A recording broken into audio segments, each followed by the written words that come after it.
നമസ്കാരം. ന്യൂസ് കേരള പ്രധാന വാർത്തകളുമായി CK നാസർ കാഞ്ഞങ്ങാട്. 2 ദിവസത്തെ സന്ദർശനത്തിനായി കേരളത്തിലെത്തിയ തമിഴ്നാട് മുഖ്യമന്ത്രി MK സ്റ്റാലിനും മുഖ്യമന്ത്രി പിണറായി വിജയനും തമ്മിലുള്ള കൂടിക്കാഴ്ച ഇന്ന് കുമരകത്ത് നടക്കും.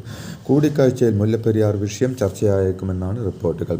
കേരളത്തിലെത്തുമ്പോൾ മുഖ്യമന്ത്രി പിണറായി വിജയനുമായി മുല്ലപ്പെരിയാർ ഡാമിൻ്റെ അറ്റകുറ്റപ്പണികൾ സംബന്ധിച്ച് ചർച്ച നടത്തുമെന്ന് മുമ്പ് സ്റ്റാലിൻ തമിഴ്നാട് നിയമസഭയിൽ വ്യക്തമാക്കിയിരുന്നു.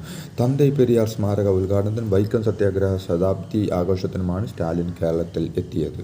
സംസ്ഥാന സർക്കാരിന് വീണ്ടും ഹൈക്കോടതിയുടെ വിമർശനം. അനധികൃത ഫ്ലക്സ് ബോർഡുകൾ നീക്കുന്നതുമായി ബന്ധപ്പെട്ടാണ് ഹൈക്കോടതി സർക്കാരിനെ വിമർശിച്ചത്. എത്ര ബോർഡുകൾ നീക്കം ചെയ്തെന്ന കണക്കുകൾ ഹാജരാക്കാൻ കൂടുതൽ സമയം തേടിയതിൽ സിംഗിൾ ബെഞ്ച് കടുത്ത അതൃപ്തി രേഖപ്പെടുത്തി.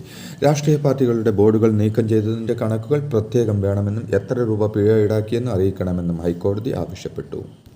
ജിഫ്രി മുത്തുക്കോയ തങ്ങൾ സമസ്ത മുഷാവറ യോഗത്തിൽ നിന്ന് ഇറങ്ങിപ്പോയി. സമസ്തയിലെ ലീഗ് വിരുദ്ധ ചേരിക്കാരായ ഉമർ ഫൈസി മുക്കം നടത്തിയ അധിക്ഷേപ പരാമർശത്തെ തുടർന്ന്